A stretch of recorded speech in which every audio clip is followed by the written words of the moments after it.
어떤 걸 구매를 해야 되느냐의 접근은 사실 이걸 어떤 목적으로 살 거냐가 포인트입니다. 하산 씨 같은 경우는 거주용으로 사실 게 주거용. 명확하죠.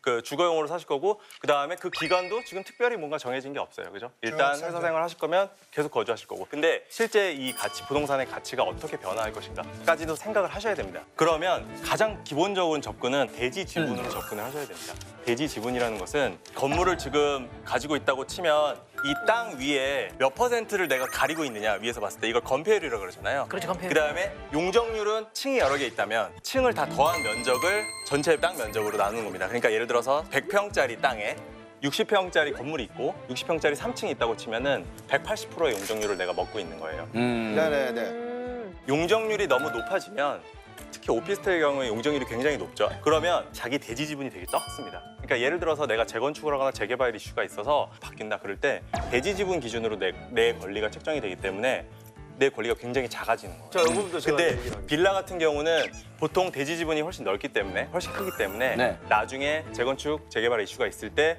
향후 내가 차지할 수 있는 권리가 훨씬 많아져요. 네. 이거는 이론상으로는 그렇게들 얘기하는데 우리가 얘기하는 지금 대지 지분은 아무 필요가 없어요.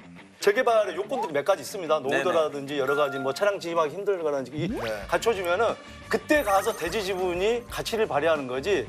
우리가 지금 일반적으로 사는 주택은 대지 지분하고 아무 관계가 없어요. 근데 사실 지금 서울 같은 경우, 지금 낙후 지역 이런 경우는 재건축을 생각을 하셔야 됩니다. 반드시. 그리고 실제로 지금 어떤 것들이 있냐면 가로주택 정비 사업이라 그래가지고 네. 소위 말하는 미니 재건축이 굉장히 많이 지금 추진이 되고 있습니다. 재개발 재건축은 상당히 면적을 넓게 잡아야 되고 거기에 관계되는 주민도 굉장히 많으신 건데 이 미니 재건축 같은 경우는 그 가로 조건 같은 것들을 건들지 않고 그다음에 철거 지역을 최소화합니다. 굉장히 작은 규모로 재건축을 하는 거고요. 연립주택이나 다세대주택이 이 경우에 포함되어 있는 거 굉장히 많거든요. 특히 노후화된 30년, 40년 된 빌라들이 이제 이 대상이 되고 있어요. 미니 재건축. 예. 그래서 대지 지분을 고려를 안 한다는 거는 사실 조금 너무 짧게 보는 거다.